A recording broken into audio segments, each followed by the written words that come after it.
क्या आप भी जब सोते हैं रात में तो मुंह खोल करके सोते हैं? जी हाँ, बहुत लोग जब सोते हैं तो उन्हें आदत होती है वो नाक से सांस नहीं लेते हैं, वो मुंह खोल करके सोते हैं, मुंह से सांस लेते हैं। तो क्या ये करना सही है? अगर ये आदत है तो इससे क्या-क्या नुकसान आप पहुँचा सकते हैं? इस वीडियो को लास्ट तक देखिएगा।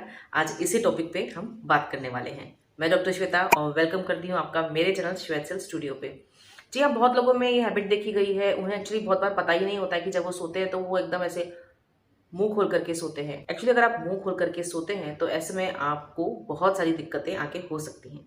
सबसे पहली उसमें मुंह का सूखापन होने लगता है। जी हाँ, जब आप मुंह खोल करके सोते हैं तो क्या होता है कि आप नाक से नहीं मुंह से सांस लेते हैं और उस वजह से जो हवा आपके मुंह में एंटर होती है वो हमारे मुंह में लार बनने को रोकती है, सलाइवा का प्रोडक्शन कम करती है। उससे आप देखेंगे कि जब आप उठते हैं तो मुंह में बहुत सूखा सूखा सा लगता है। ऐसे लोगों में देखा गया है कि मुंह में से बहुत बदबू आने लगती है, जिसे हेलिटोसिस कहते हैं, क्योंकि पर्याप्त मात्रा में सलाइवा नहीं बनता है जो नेचुरल क्लींजिंग करता है हमारे मुंह में। तो ऐसे में जो बैक्टीरिया, हार्मफुल बैक्टीरियाज होते हैं वो हमारे मुंह में बहुत ज़्यादा अमाउंट में बढ़ जाते हैं और वो जो हमारे मुंह में अगर दांत में खाना फंसा हुआ है उस पर एक्ट करके दांतों को सड़ाने लगते हैं, मसूड़ों को सड़ाने लगते हैं और हमारे मुंह में से दुर्गंध आ जाती है। देखा है जो मुंह खोल करके सोते हैं, खर्राटे उनके मुंह से आते ही आते हैं, उन्हें पता ही नहीं होता है, लेकिन उनके आजू बाजू वालों को पता होता है कि वो कितने खर्राटे लेते हैं, क्योंकि वो अच्छी नींद लेते हैं और सबकी नींद खराब हो जाती है।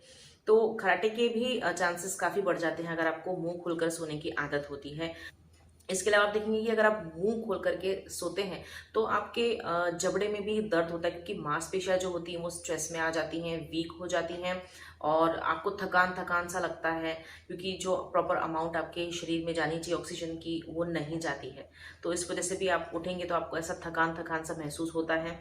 अब बात आती है कि अगर हमें ये हैबिट है तो क्या हम ऐसी चीज़ें करें जिससे कि हमें इस प्रॉब्लम का सोल्यूशन मिले। जी हाँ, घर पर रह करके कुछ फ्री चीज़ें हैं, आप कर सकते हैं। क्या कर सकते हैं? सबसे पहले तो आप ब्रीदिंग एक्सरसाइज करें। जी हाँ, जब आप योग करते हैं, ब्रीदिंग एक्सरसाइज करते हैं तो इससे आपकी जो ब्रीदिंग प्रोसेस है वो इम्प्रूव होती है। आप अच्छी तरह से नाक से सांस लेना चालू कर देते हैं तो उससे क्या होता है कि बहुत चांसेस हो जाते हैं कि आपका ब्रीदिंग अगर अच्छा होने लगता है, स्ट्रांग होने लगता है, तो मुंह खुल करके सोने की दिक्कत आपको कम होने लगती है।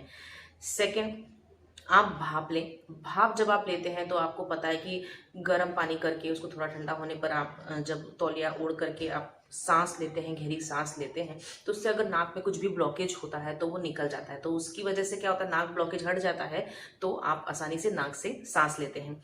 अच्छा इफेक्ट के लिए आप पेपरमिंट ऑयल लेके आ सकते हैं। पेपरमिंट एसेंशियल ऑयल बहुत ज़्यादा फायदेमंद होता है और नीलगिरी का तेल भी आप उसमें कुछ ड्रॉप्स डाल सकते हैं और उसके बाद फिर आप उसकी भाप लेंगे, क्योंकि वो नेचुरल डिकंजेस्टेंट होता है। तो नाक में अगर कुछ भी कंजेशन है, अगर आपकी नाक में कुछ भी ब्लॉकेज है तो वो उसे क्लियर कर देता है और ब्रीदिंग बहुत आसान हो जाती है करना, और उस वजह से अगर ब्लॉकेज की वजह से अगर आप मुंह से सांस ले रहे हैं तो वो बंद हो जाती है। तो ये बहुत ही ईजी है फॉलो करना, आप आसानी से ये प्रैक्टिस कर सकते हैं। अगर इस तरह की वीडियोस आपको हेल्पफुल लगती हैं दोस्तों तो ऐसी वीडियोस को आप ज़रूर शेयर कीजिएगा, लाइक कीजिएगा और मेरे चैनल को सब्सक्राइब करना बिल्कुल ना भूलें, बिल्कुल फ्री है। फिर से मिलूंगी नेक्स्ट वीडियो में।